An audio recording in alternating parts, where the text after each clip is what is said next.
사사기 14장입니다.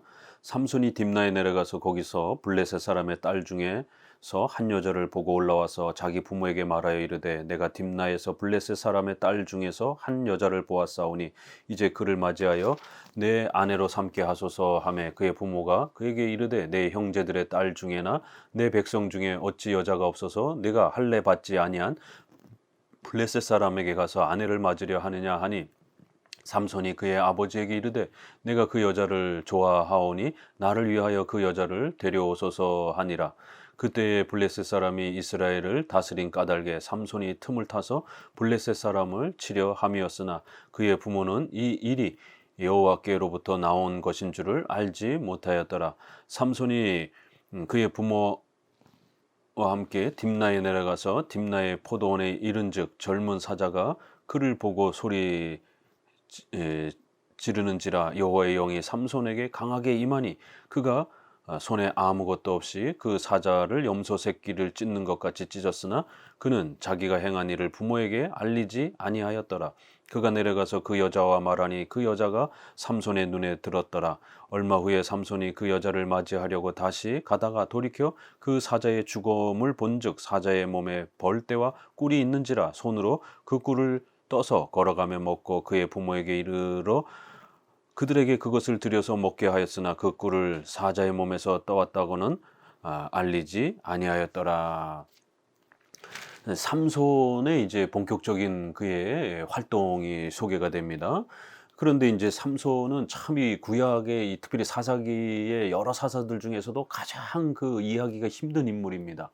왜냐하면 하나님 앞에 가장 이렇게 소중하게 어려서부터 태어나는 과정 속에서부터 엄청난 은혜를 받고 사사가 되었음에도 불구하고 또 한편으로는 세 번이나 이방 여자들과 결혼을 하면서 이렇게 성적인 타락과 자신의 그러한 성적인 욕망에 빠져서 엄청난 죄를 짓고 마지막도 결국 이 자살이라는 형태로 생을 마감하게 되는 비참한 그런 인생의 모습을 통해서 하나님 앞에 범죄의 또 이러한 참으로 연약함을 보이는 이런 아주 독특한 인물입니다.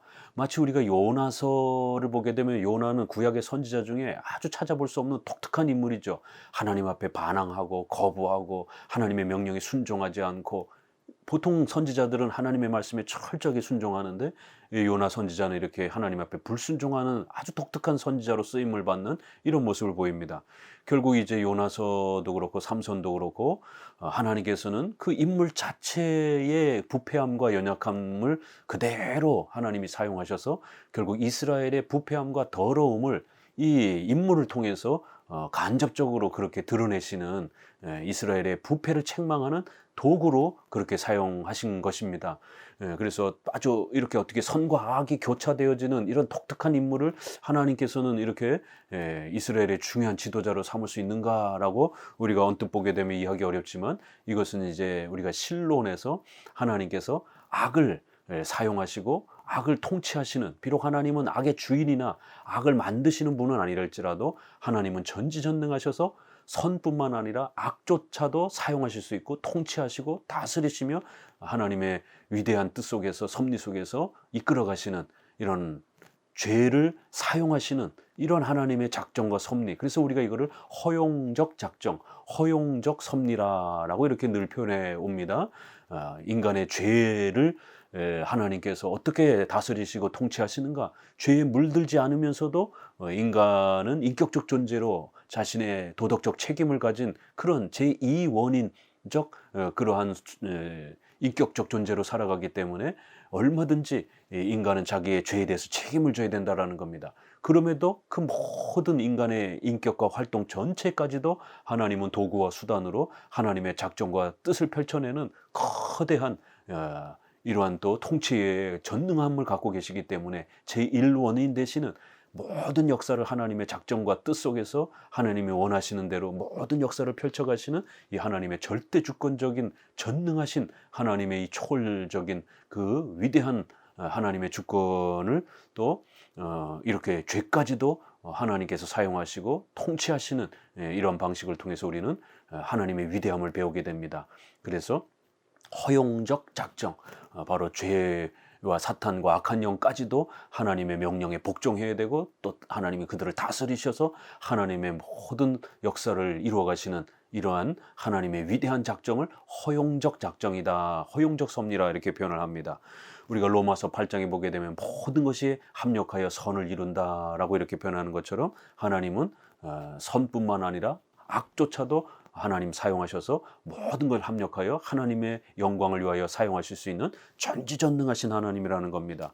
그렇기 때문에 칼빈주의에 있어서는 개혁주의는 이렇게 항상 작정과 섭리, 예정론을 가르치고, 이 죄의 문제와 관련해서도 알미니안주의자들처럼 죄는 우리 인간의 그 모든 결정과 결국 뜻과 책임 속에서 이루어진다 이러면서, 하나님은 선에 대해서만 책임이 있고 인간의 죄와 악에 대해서는 하나님은 관여하지 않고, 또 하나님은 모르신다, 이렇게 해서 알미니안주의자들은 하나님의 이러한 그 전능성을 깨트려서 하나님을 무능력한 존재로 만들어버린 겁니다. 이 죄를 하나님이 어떻게 다스리고 사용하는지를 이해하지 못해서 결국 모든 것을 인간에게다가, 인간의 자유의지의 능력 속에다가 초점을 맞췄기 때문에 결국 인간의 책임을 강조하려 하다가 하나님의 전능함을 축소시키는 이런 일을 일으키는 겁니다. 그러나 우리 칼빈주의, 개혁주의는 비록 죄와 악에 대한 부분들은 우리가 다 이해하지 못한다 할지라도, 또 분명히 죄에 대한 책임은 인간에게 있다 할지라도, 그 죄까지도 통치하시고 다스리시는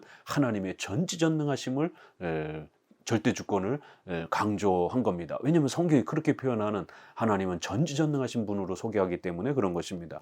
그래서 요나라든가 삼손처럼 비록 그 인물 자체는 아주 부패하고 또 연약함과 죄를 짓는 이러한 모습이지만, 그들의 죄와 악 전체를 하나님이 사용하셔서 하나님의 자신의 영광을 드러내시기도 하시고, 또 이스라엘의 구원을 위해서 그들을 사용하시기도 하시는, 그래서 그들의 악을 허용하시는, 그렇지만 그 허용은 단순한 무능력한 허용이 아니라 전지전능하신 하나님의 작정과 섭리 속에서 그 죄를 하나님이 통치하고 인도해 가신다라는 것이에요. 그래서 이걸 우리가 허용적 섭리, 허용적 작정이다라고 이렇게 표현하는 겁니다.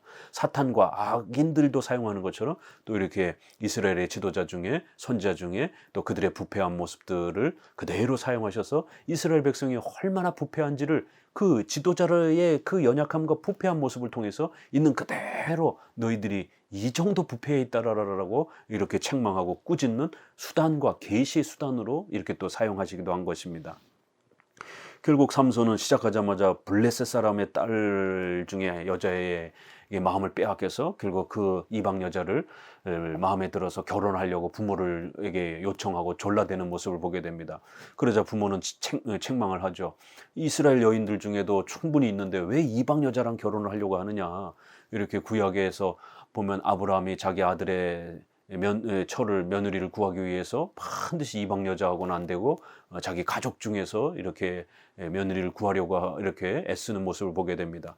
왜냐하면 이거는 고린도전서 7장 39절에 있는 것처럼 신자는 주 안에서 결혼해야 된다라고 하는 신구약 전체에서 결혼의 원리를 성경이 이렇게 명령하면서 절대로 불신자랑 결혼해서는 안 된다라고 이렇게 엄히 명령하고 있기 때문에 부모는 이방 여자랑 결혼하려고 하는 이 삼손의 이러한 지나친 이 정욕에 대해서 꾸짖고 책망을 하는 것이에요.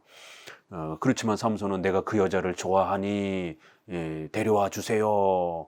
7절에도 보면 그 여자가 삼손의 눈에 들었더라 이러면서 결국 이 블레셋 여자의 외모와 또 성적인 그 매력에 지나치게 빠져서 자신의 그 정욕을 주체하지 못해서 결국 이방 여자랑 결혼하려고 떼를 쓰는 이러한 죄를 범하고 있는 것입니다. 그런데 놀라운 표현은 4절에 그때 블레셋 사람이 이스라엘을 다스린 까닭에 삼손이 틈을 타서 블레셋 사람을 치려 함이었으나 그의 부모는 이 일이 여호와께로부터 나온 것인 줄을 알지 못하였더라. 이 표현이 이제 굉장히 어려운 표현이고 이걸 잘 해석해야 되는 것입니다. 이것은 삼손이 이 방법을 통해서 블레셋을 죽이려고 이렇게 한 것처럼 이제 이렇게 묘사가 되어 있습니다. 그러나 이제 이것은 이 일이 여호와께로부터 나온 것이다라고 이렇게 결론적으로 표현하고 있습니다. 그러면 하나님께서 삼손이 이방 여자랑 결혼하는 것을 허락하신 것이냐? 그건 아닙니다. 분명히 하나님은 신자는 신자끼리 결혼해야 된다라고 하는 중요한 원리가 있기 때문에 이건 하나님이 허락한 게 아닙니다. 그러니까 삼손의 이런 행동이 이제 결과적으로 나중에는 결혼이 깨지면서 분노에 차올라서 결국 블레셋을 다 쳐 죽이고 이제 블레셋과 싸우는 이러한 이제 결과가 맺어집니다. 그러니까 이 표현은 결과적으로 봤을 때 그 되어진 결과를 봤을 때 결국 삼손의 악한 정욕, 여자에게 빠져서 이방 여자의 외모와 성적인 그러한 매력에 빠져서 결국 하나님의 명령을 어기고 죄를 짓고 부모의 이러한 권면을 따르지 않는 이런 삼손의 분명히 죄입니다. 그러한 죄 가운데 빠져서 이방 여자를 취한 겁니다. 그리고는 결국 그 이방 여자의 또 그 처가댁에 찾아가서 그 집 식구들 블레셋 사람들하고 수수께끼를 하면서 결국 충돌이 벌어졌고 거기서 싸움이 벌어지면서 결과적으로는 이스라엘이 블레셋 사람을 죽이는 그런 결과를 통해서 잠시 전쟁에 승리하는 결과를 가져온 겁니다. 그러니까 결과론적으로 하나님의 섭리 속에서 보게 되면 이 삼손의 죄악조차도 하나님께서 사용하셔서 이스라엘을 구원하시는 소중한 그러한 하나님의 역사의 이러한 또 과정이었다라고 이렇게 결과론적으로 말하는 것이지, 이 삼손의 이런 악한 정욕과 이방 여자를 취하는 이것이 결국 하나님의 뜻 속에서 나온 것이다, 이런 원인, 이방 여자랑 결혼하고 부모의 말 듣지 않고 자기 정욕에 빠진 것이 하나님의 일을 한 것이다, 이렇게 삼손의 죄가 하나님의 일을 한 것처럼 이것이 원인이 되어서 결과를 맺은 것처럼 이렇게 원인적으로 이것은 하나님의 뜻이었다 이렇게 설명한 게 아니라 결과론적으로 보니 결국 삼손의 이런 실수조차도 결국 하나님이 사용하셔서 블레셋 사람과 삼손이 싸우게 만들었고 그 싸움으로 결국 블레셋에서 많은 사람들이 죽는, 그래서 이스라엘을 구원하시는, 결국 하나님이 이스라엘을 구원하고자 하는 거룩한 그러한 하나님의 뜻의 이러한 과정이었다라고 이렇게 결과론적으로 이야기하는 겁니다. 이거를 칼빈은 이렇게 결과를 원인처럼 뒤바꿔서 말하는 역설적인 그러한 그 설명 구조 방법이다라고, 이런 방법이 성경에 굉장히 많습니다.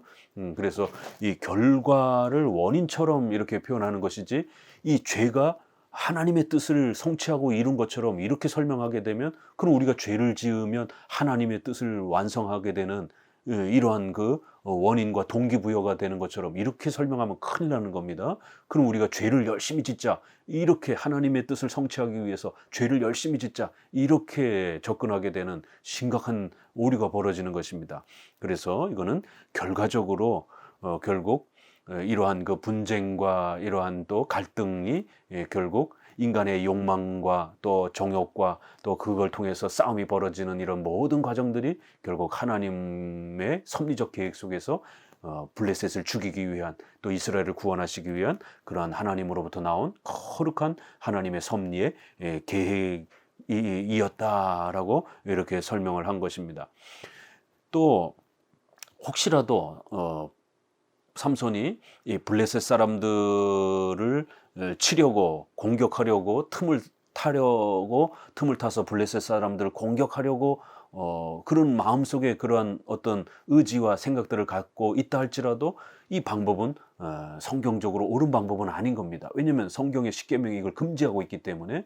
그래서 이렇게 또 한편으로는 혹시라도 자신이 소중한 지도자인 걸 깨닫고 언젠가는 이렇게 또 이스라엘을 블레셋의 속박에서부터 구해주고 싶어서 이렇게 자기가 또 좀 더 블레셋을 물리치려고 이러한 방법을 사용했다라는 표현으로 혹시라도 읽는다 할지라도 삼손의 이러한 방법론은 잘못된 것이죠. 만약 블레셋을 죽이고 이스라엘을 구하고 싶었다라면 옳은 방법으로, 정당한 방법으로, 성경적인 방법으로 풀어가야 하는데도 불구하고 이렇게 삼손은 이쪽 면에 봐서도 저쪽 면에 봐서도 이렇게 삼손은 분명히 자신의 정욕에 빠져서 결국 이방 여자를 취하고 결국 그것이 분노가 되어서 싸움이 벌어지게 되는 이제 이러한 옳지 못한 그러한 방법으로 결국 결과론적으로 보게 되면 이스라엘을 구하는, 블레셋을 죽이는 그런 결과를 맺었지만 그 과정과 방법은 하나님의 십계명을 어기게 되는 이러한 심각한 죄를 범했던 것입니다. 결국 이렇게 범죄한 삼손이었지만 여호와의 영이 삼손에게 강하게 또 이렇게 임해서 지나가는 길에 또 이렇게 사자를 만났지만 사자를 죽이는 그런 엄청난 힘을 발휘했고 이런 은혜를 받았음에도 불구하고 삼손은 또 실수가 나옵니다. 결국 그 사자의 죽음을 본즉 그 사자의 몸에 꿀이 있는 것이에요. 분명히 부정한 것, 죽은 사체를 만지지 말아야 됩니다. 부정한 것에 속하기 때문에. 근데 그걸 만진 것입니다. 결국 이방 여자랑 결혼을 하면서 잔치를 베푼 거예요. 10절에 보면 잔치를 베풀었더라. 이 잔치를 베푸면 포도주를 먹을 수밖에 없는 것이죠. 그러니까 나실인 규정을 어기게 되고 점점 뒤로 갈수록 하나님이 주신 이 소중한 나실인의 이 규정을 무시하는 이 삼손의 이러한 교만함과 또 하나님의 말씀에 무지한 또 불순종하는 이러한 삼손의 독특한 모습이 계속해서 등장되어지는 것입니다. 10절 삼손의 아버지가 여자에게 내려가매 삼손이 거기서 잔치를 베풀었으니 청년들은 이렇게 행하는 풍속이 있음이더라. 무리가 삼손을 보고 30명을 데려와서 친구를 삼아 그와 함께 한지라. 삼손이 그들에게 이르되 이제 내가 너희에게 수수께끼를 내리니 잔치하는 이래 동안에 너희가 그것을 풀어 내게 말하면 내가 배어 30벌과 겉옷 30벌을 너희에게 주리라. 그러나 그것을 능히 내게 말하지 못하면 너희가 내게 배옷 30벌과 겉옷 30벌을 줄지니라 하니 그들이 이르되 내가 수수께끼를 내면 우리가 그것을 들으리라 하매 삼손이 그들에게 이르되 먹는 자에게서 먹는 것이 나오고 강한 자에게서 강한 것이 나왔으니라 하니라. 그들이 사흘이 되도록 수수께끼를 풀지 못하였더라. 일곱째 날에 이르러 그들이 삼손의 아내에게 이르되 너는 내 남편을 꾀어 그 수수께끼를 우리에게 알려달라 하라. 그렇지 아니하면 너와 내 아버지의 집을 불사르리라. 너희가 우리의 소유를 빼앗고자 하여 우리를 청한 것이 아니냐. 그렇지 아니하냐 하니 삼손의 아내가 그의 앞에서 울며 이르되 당신이 나를 미워할 뿐이요 사랑하지 아니하는도다. 우리 민족에게 수수께끼를 말하고 그 뜻을 내게 알려주지 아니하도다 하는지라. 삼손이 그에게 이르되 보라 내가 그것을 나의 부모에게도 알려주지 아니하였거든 어찌 그대에게 알게 하리요 하였으나 7일 동안 그들이 잔치할 때 그 아내가 그 앞에서 울며 그에게 강요함으로 일곱째 날에는 그가 그의 아내에게 수수께끼를 알려주매 그의 아내가 그것을 자기 백성에게 알려주었더라. 일곱째 날 해지기 전에 성읍 사람들이 삼손에게 이르되 무엇이 꿀보다 달겠으며 무엇이 사자보다 강하겠느냐 한지라. 삼손이 그들에게 이르되 너희가 내 암송아지로 밭 갈지 아니하였더라면 내 수수께끼를 능히 풀지 못하였으리라 하니라. 여호와의 영이 삼손에게 갑자기 임하심에 삼손이 아스글론에 내려가서 그곳 사람 30명을 쳐 죽이고 노력하여 수수께끼 푼 자들에게 옷을 주고 심히 노하여 그의 아버지의 집으로 올라갔고 삼손의 아내는 삼손의 친구였던 그의 친구에게 준바되었더라. 결국 삼손은 이 첫 번째 결혼에 엄청난 이제 또 실수들을 하게 되고 또 잘못을 범하게 됩니다. 삼손은 수수께끼를 하나 내면서 여자의 그 고향인 블레셋 사람들과 이렇게 퀴즈를 내면서 또 잔치를 이렇게 진행하는데요. 결국 수수께끼를 맞추면 내가 너희들에게 선물을 주고 수수께끼를 맞추지 못하면 너희가 나한테 선물을 줘야 된다라고 하면서 먹는 자에게 먹는 것이 나오고 강한 자에게서 강한 단 것이 나왔느니라 이러면서 앞부분에서 자기가 경험했던 사자와 꿀에 대한 이야기를 이제 이렇게 하고 있는데 이건 본인만 알고 있는 거기 때문에 수수께끼를 맞추기 어려운 것이죠. 결국 이제 삼손의 이런 어려운 수수께끼를 블레셋 사람들이 맞추지 못하자 결국 삼손의 부인에게 찾아와 가지고는 협박하고 위협을 하면서 너와 내 아비 집을 다 죽일 것이다, 불사를 것이다. 그러니까 빨리 삼손을 내게 네 남편에게 또 간청을 해서 그 수수께끼의 비밀이 무엇인지를 우리에게 고하라라고 협박을 합니다. 이제 이러한 과정에서 삼손의 아내가 16절에 보게 되면 그 앞에서 울며 이렇게 수수께끼의 비밀을 알려달라고 간청하는 모습을 보게 됩니다. 너는 나를 미워하고 사랑하지 않는다 이러면서 결국 삼손의 이 중요한 이 비밀을 남녀의 부부지간의 이러한 사랑의 문제로 이렇게 결국 접근을 하면서 그러한 비밀들을 나에게 알려주지 않는 것은 결국 나를 사랑하지 않는 것이기 때문이다라고 하면서 애정관계로서 결국 이 문제를 해결하려고 그렇게 여성이 자기 남편을 결국 어려움에 빠뜨리고 남편이 공경에 처하도록 하게 만드는 이런 모든 부분들을 사랑이라고 하는, 애정이라고 하는, 또 결국 성적인 그러한 또 이러한 필요성이라고 하는 걸 가지고 접근하는 것을 볼 수가 있습니다. 17절에 7일 동안 울며 그에게 지속적으로 이렇게 강요했다라고 이렇게 소개됩니다. 결국 이것은 불신앙자와 결혼을 한 이 삼손이 결국 이 종교 혼합주의에 빠져 있는 상태에서 결국 이 불신자로부터 이렇게 온갖 압박을 받으면서 강요를 당하면서, 더 나아가서 또 이러한 성적인 또 이러한 애정 관계의 개념으로 또 이렇게 접근을 하면서 결국 이런 부분에서 너가 가지고 있는 이러한 비밀을 나에게 가르쳐 주지 않으면 결국 사랑을 안 하는 것이다. 너가 나를 사랑하지 않는 것이고, 그럼 우리 부부관계에 있어서 심각한 위협이 된다. 그럼 결국 성적인 이러한 부부관계의 이러한 부분들도 결국 아내가 애정관계로 접근을 했기 때문에 성관계 이런 모든 부부관계의 의무와 책임도 나는 하지 않겠다라고 또 이렇게 협박을 할 수도 있는 것이고요. 또 정서적으로 울면서 남편에게 그 비밀을 털어놓으라고 강요하는 이러한 부부지간의 이 신앙이 맞지 않았을 때에 결국 소중한 중요한 남편의 명예와 또 이 정조와 남편의 이러한 또 중요한 결단과 또 책임의 문제가 아내의 이런 애정의 문제로 협박을 당하는 이러한 심각한 부부간의 신앙이 달랐을 때의 이 위험들을 보게 됩니다.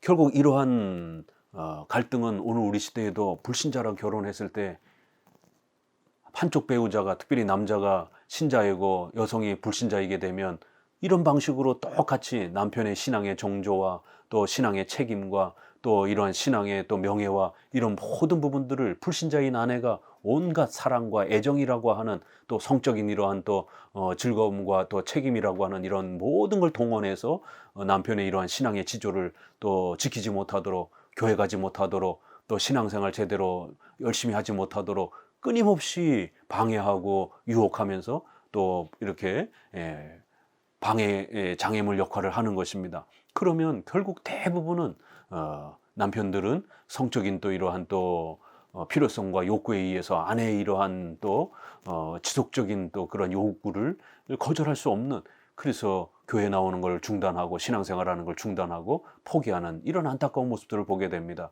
저도 목회를 한 30년 동안 하면서 청년들의 결혼의 모습을 많이 지켜봤지만, 특별히 이렇게 불신자인 여성과 남자가 결혼을 했을 때 거꾸로도 마찬가지죠. 결국에는 99%가 교회를 떠나는 이러한 결과를 보게 됩니다. 신자끼리 결혼을 했을 때만이 그나마 신앙생활을 유지하고, 불신자랑 결혼한 99%는 결국 교회를 떠나더라고요.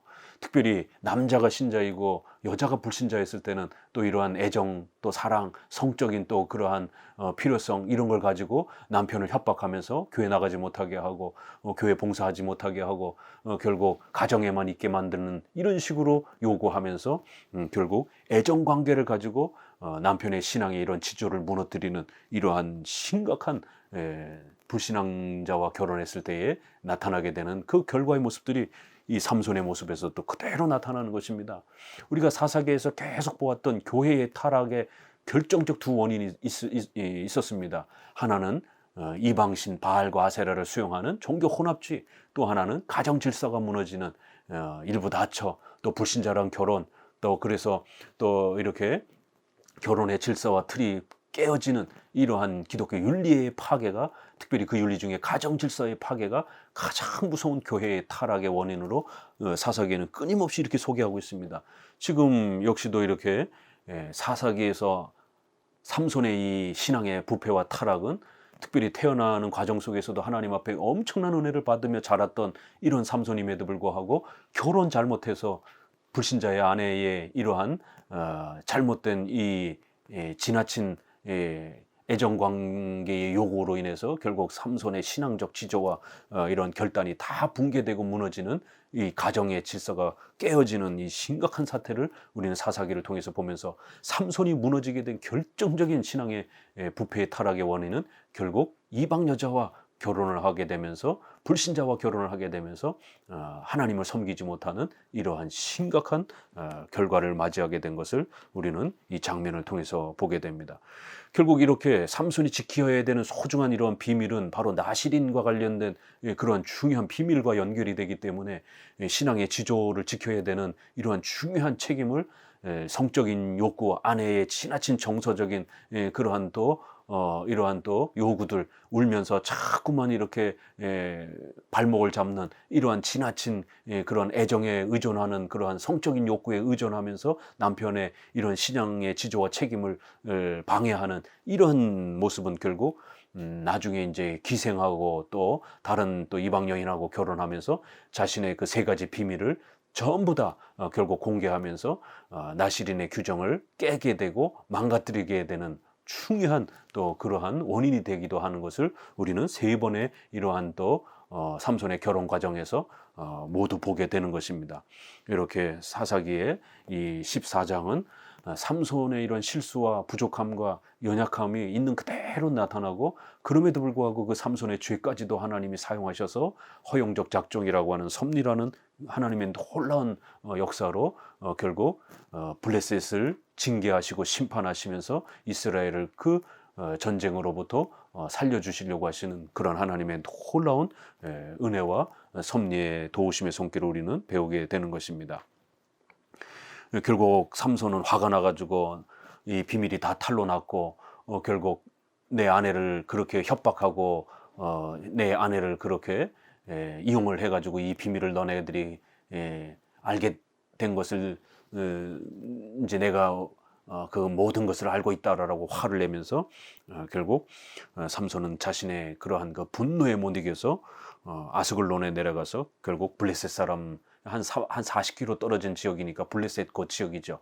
다른 사람들 죽여가지고 결국 그들의 옷을 빼앗아서 수수께끼에 대한 답례로 지불을 하는 것을 볼 수가 있습니다. 그럼에도 여호와의 영이 삼손에게 강력한 힘을 줘서 그 혼자 30명 전체를 그렇게 죽이는, 이렇게 결과론적으로 삼손의 이러한 정욕, 여자에 대한 지나친 욕망, 또 이방 여자를 사모하고 또 그거를 또 좋아하는 이런 모습, 그래서 가정의 질서가 다 붕괴되어지는, 자신의 성적인 욕구 때문에 신앙의 지조를 지켜야 되는 이 비밀을 유지해야 되는 이러한 중요한 원칙들을, 나실인의 이러한 규정들을 다 포기하고 무너뜨리는 이러한 연약한 죄된 모습까지도 하나님이 허용적 작정과 섭리를 통해서 사용하셔서 결국 결과론적으로는 블레셋 사람을 죽이는 이제 첫 번째 작은 전쟁이 이렇게 시작이 된 것입니다. 20절에 삼손의 아내는 삼손의 친구였던 그의 친구에게 준바되었더라 이러면서 결국 자기 아내까지 잃어버리게 되는, 그래서 나중에 이제 처가로 돌아왔을 때 자기 아내를 다른 또 사람에게 줬다라고 하는 것을 듣고 나서는 이제 더 분노해가지고 결국 블레셋 사람들과 2차 전쟁을 치르게 되는 이런 장면이 이제 소개가 되는 것입니다. 이렇게 14장에서는 아주 놀라운 독특한 인물인 삼손을 소개하면서 하나님의 허용적 작정과 섭리가 얼마나 위대하고 놀랍게 전지전능하신 하나님께서 우리 인간의 죄까지도 사용하시고 다스리시면서 하나님의 뜻을 펼쳐가시는 전지전능한 역사를 우리가 배우게 됩니다. 감사합니다.